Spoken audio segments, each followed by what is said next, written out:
ವಾಣಿಜ್ಯ ಸಿಲಿಂಡರ್ ಬೆಲೆ ಏರಿಕೆ ಬೆನ್ನಲ್ಲೇ ಮತ್ತೊಂದು ಶಾಕ್. ಪೆಟ್ರೋಲ್ ಡೀಸೆಲ್ ಬೆಲೆ ಲೀಟರ್ಗೆ 4 ರಿಂದ 5 ರೂಪಾಯಿ ಏರಿಕೆ ಆಗುವ ಸಾಧ್ಯತೆ ಇದೆ.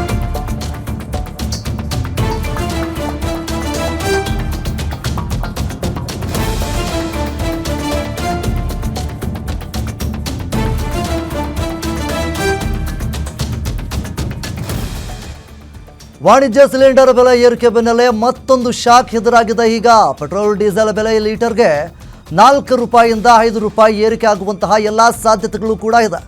ಮನೆ ಬಳಕೆಯ LPG ದರ ಸಿಲಿಂಡರ್ಗೆ ಈಗ 50 ರೂಪಾಯಿ ಏರಿಕೆ ಆಗುವಂತಹ ಎಲ್ಲ ಸಾಧ್ಯತೆಗಳು ಕೂಡ ಇದೆ. ಮುಂದಿನ ವಾರವೇ ದೇಶದಾದ್ಯಂತ ಪೆಟ್ರೋಲ್ ಡೀಸೆಲ್ ಏರಿಕೆ ಸಹಿತ ಆಗುವಂತಹ ಸಾಧ್ಯತೆ ಇದೆ. ಈಗಾಗಲೇ ಖಾಸಗಿ ಕಂಪನಿ ಪೆಟ್ರೋಲ್ ಡೀಸೆಲ್ ದರ ಏರಿಕೆ ಮಾಡಿದೆ. ಡೊಮೆಸ್ಟಿಕ್ ಸಿಲಿಂಡರ್ ಬೆಲೆಯಲ್ಲಿ 40 ರಿಂದ 50 ರೂಪಾಯಿ ಏರಿಕೆ ಆಗುವಂತಹ ಎಲ್ಲ ಸಾಧ್ಯತೆಗಳು ಕೂಡ ಇದೆ. ಇನ್ನು ಒಂದೇ ಒಂದು ವಾರದಲ್ಲಿ ದರ ಏರಿಕೆ ಬಗ್ಗೆ ಕೇಂದ್ರ ಸರ್ಕಾರ ತೀರ್ಮಾನ ತೆಗೆದುಕೊಳ್ಳುವಂತಹ ಎಲ್ಲ ಸಾಧ್ಯತೆಗಳು ಕೂಡ ಇದೆ.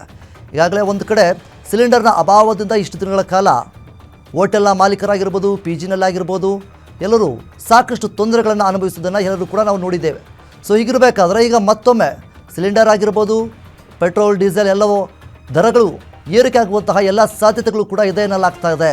ಇದರ ಬಗ್ಗೆ ಕೇಂದ್ರ ಸರ್ಕಾರ ಈ ಒಂದು ಮುಂದಿನ ವಾರದಲ್ಲಿ ಅಂದರೆ ಒಂದು ಏನು ದರವನ್ನು ಮಾಡಬೇಕು ಅನ್ನುವಂಥ ನಿಟ್ಟಿನಲ್ಲಿ, ಏರಿಕೆ ಮಾಡಬೇಕಾ ಬೇಡವ ಅನ್ನೋ ನಿಟ್ಟಿನಲ್ಲಿ ಒಂದು ತೀರ್ಮಾನವನ್ನು ತೆಗೆದುಕೊಳ್ಳುವಂತಹ ಎಲ್ಲ ಸಾಧ್ಯತೆಗಳು ಕೂಡ ಇದೆ. ಸೊ ಹಾಗಾಗಿ ಡೊಮೆಸ್ಟಿಕ್ ಸಿಲಿಂಡರ್ ಬೆಲೆಯಲ್ಲಿ 40 ರಿಂದ 50 ರೂಪಾಯಿ ಏರಿಕೆ ಆಗುವಂತಹ ಸಾಧ್ಯತೆ ಇದೆ ಎನ್ನಲಾಗ್ತಾ ಇದೆ.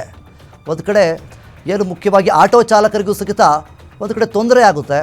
ಸೊ ಹೀಗಾಗಿ ಸಿಲಿಂಡರ್ನ ಅಭಾವದಿಂದಾಗಿ ದೊಡ್ಡ ಮಟ್ಟದ ರೀತಿಯಲ್ಲಿ ಪರಿಣಾಮ ಆಗಿದೆ.